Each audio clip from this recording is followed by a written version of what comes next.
Kevin. Allô? Comment tu vas? Bien, toi? Ouais, c'est cool qu'on se voit. Pour mettre en contexte un peu, nous, on se connaît. Je te rencontre dans le cadre de la tournée des diplômés, mais nous, on s'est quand même connus pendant 2 ans, en fait. Là, tu as fait partie du projet Persévérance. Je t'ai accompagné à travers toute ta scolarisation jusqu'à ton diplôme. Donc, t'es nouvellement diplômé. C'est capoté, hein? C'est fou, là. Vraiment. Fait qu'on on se connaît à travers tout ce processus-là là, de prendre jusqu'à la fin. Première question, c'est quoi les sigles ou les matières que tu as faites avec la plateforme? Ben, c'est le français secondaire, ça.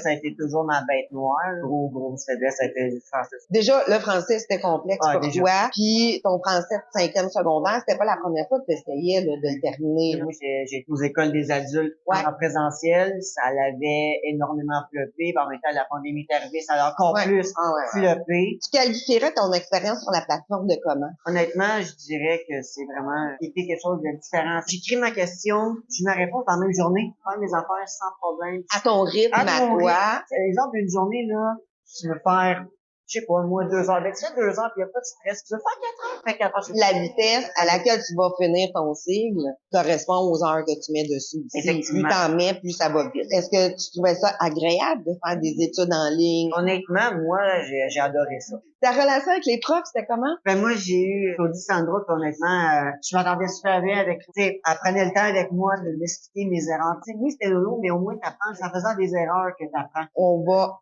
apprendre davantage en commettant des erreurs. C'est pas négatif de faire des erreurs, mais même s'ils sont c'est en ligne, tu n'as pas l'enseignant en face de toi, ils sont complètement impliqués, puis ils vont expliquer jusqu'à temps que tu comprennes. Tu sais, puis changer la méthode, puis apprendre à te connaître, savoir comment toi, t'es plus optimal pour apprendre. As-tu connu des défis ou des difficultés à travers ta scolarisation? On va le résumer à un mot, intimidation, jour après jour.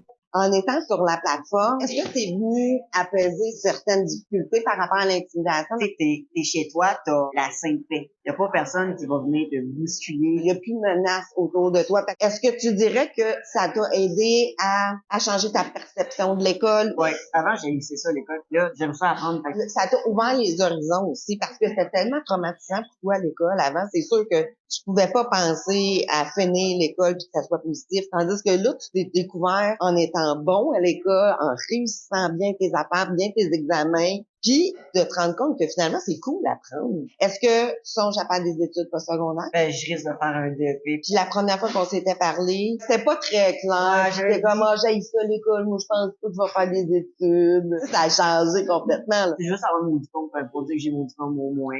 C'était ça ton objectif premier, c'était d'être fier de toi puis dire, OK, tu sais, c'est accompli, check. Au moins, j'ai un diplôme. Est-ce que tu considères que t'es différent de ton diplôme? Honnêtement, oui.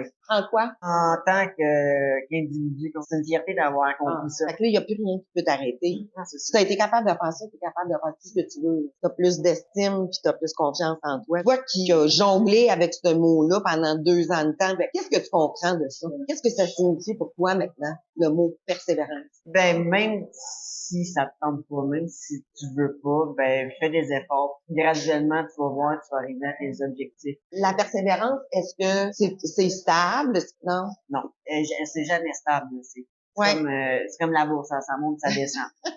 Qu'est-ce que tu faisais quand tu étais mal pris? Tu faisais comme, ça me tente plus. J'allume mon ordinateur, je fais un timer de 30 minutes. Fait qu'au moins, il y a 30 minutes qui a été fait. J'adore ça. Tu fais 30 minutes. Là, après ça, tu fais, tant qu'à être là, OK, je continue. Maintenant, tu fais 1h30. Bon, regarde. Ça me tentait pas. Quand j'en ai fait un petit peu, j'arrête. Puis ramasser le bureau, parce que ça, là, quand c'était pas ramassé, ça me tentait jamais de travailler. Qu'est-ce que tu pourrais dire à quelqu'un qui est sur la plateforme, qui a de la misère à être persévérant, qui a envie de tout lâcher? Ben, premièrement, ne pas abandonner. Que, tu sais, d'avoir la fierté d'avoir le diplôme, c'est quelque chose de, c'est un sentiment que t'es pas capable d'expliquer, mais tu sais pas à quel point c'est une fierté. Au moins 30 minutes par jour, là, le petit train va aller loin tranquillement. Lentement, mais sûrement, mais tu vas y arriver. Regardez, espoir. Puis de croire que le diplôme, tu vas y arriver. De pas l'oublier. Tout le monde a un risque. Tout le monde a des situations familiales différentes. Chaque personne a des problèmes différents. Oui. T'sais, moi, je suis quelqu'un qui a 22 ans, célibataire, mais tu sais, il y a des personnes de 45 ans qui ont 3 ans. La game est différente, là, pour tout le monde, mais tu sais, au moins 30 minutes par jour, tu vas arriver à un but. Merci, Kevin. Bisous.